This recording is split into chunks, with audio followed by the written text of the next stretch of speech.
नमस्कार। अंतःस्रावी ग्रंथियों में आज हम जानेंगे हाइपोथैलेमस के बारे में। वैसे तो हाइपोथैलेमस अग्र मस्तिष्क का आधार भाग होता है, लेकिन यह भी अंतःस्रावी ग्रंथि के रूप में कार्य करता है।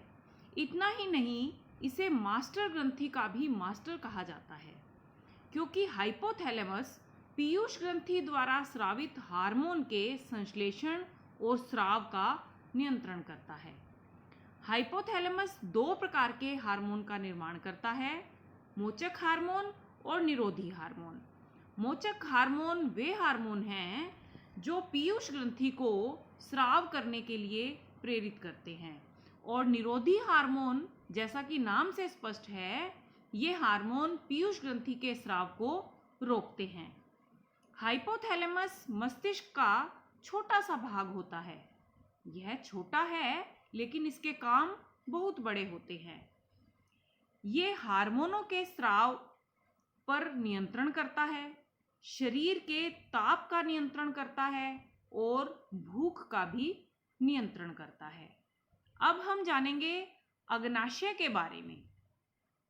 अग्नाशय, जिसे पैनक्रियाज भी कहते हैं, अग्नाशय को हमने पाचक ग्रंथि के रूप में पढ़ा है। पाचक ग्रंथि के रूप में यह बहिस्रावी ग्रंथि है, यानी नलिका युक्त ग्रंथि है।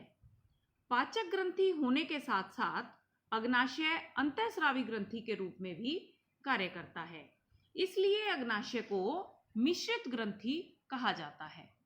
आज हम अग्नाशय के अंतःस्रावी रूप की चर्चा करेंगे। इसके 3 पार्ट होते हैं, हेड, बॉडी और टेल। अग्नाशय की स्थिति कहाँ है?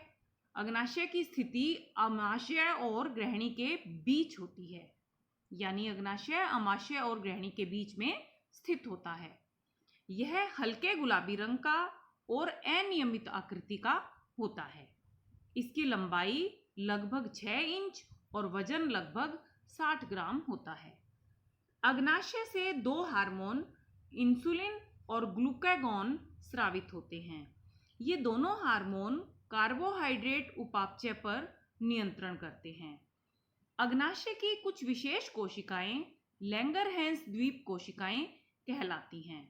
लैंगरहैंस द्वीप की बीटा कोशिकाओं के द्वारा इंसुलिन का और अल्फा कोशिकाओं के द्वारा ग्लूकागॉन का स्रावण होता है। इंसुलिन का मुख्य कार्य हमारे शरीर में रक्त में शर्करा को ग्लाइकोजन में परिवर्तित करना होता है, यानी इंसुलिन हमारे शरीर की शर्करा को ग्लाइकोजन में बदल देता है, और ग्लूकागॉन का कार्य इससे बिल्कुल विपरीत होता है। यह ग्लाइकोजन का अपघटन करके उसे ग्लूकोज में तोड़ता है। ये दोनों हार्मोन सम्मिलित रूप से रक्त में शर्करा के स्तर को नियंत्रित करते हैं। यदि रक्त में इंसुलिन की कमी हो जाती है तो रक्त और मूत्र दोनों में ग्लूकोज का स्तर बढ़ जाता है। इस रोग को मधुमेह या डायबिटीज रोग कहा जाता है। इंसुलिन की कमी से यानी मधुमेह या डायबिटीज रोग होता है, जिसमें रक्त में शर्करा का स्तर बढ़ जाता है। अब हम बात करें कि मधुमेह के कौन कौन से लक्षण होते हैं, कैसे हमें पता लगे कि यह मधुमेह रोग है। रक्त में ग्लूकोज की मात्रा सामान्य से अधिक हो जाती है, क्योंकि इंसुलिन की मात्रा कम है। अब रक्त के अंदर ग्लूकोज की जो मात्रा बढ़ती है, उसके लिए एक साइंटिफिक टर्म होती है हाइपरग्लाइसीमिया।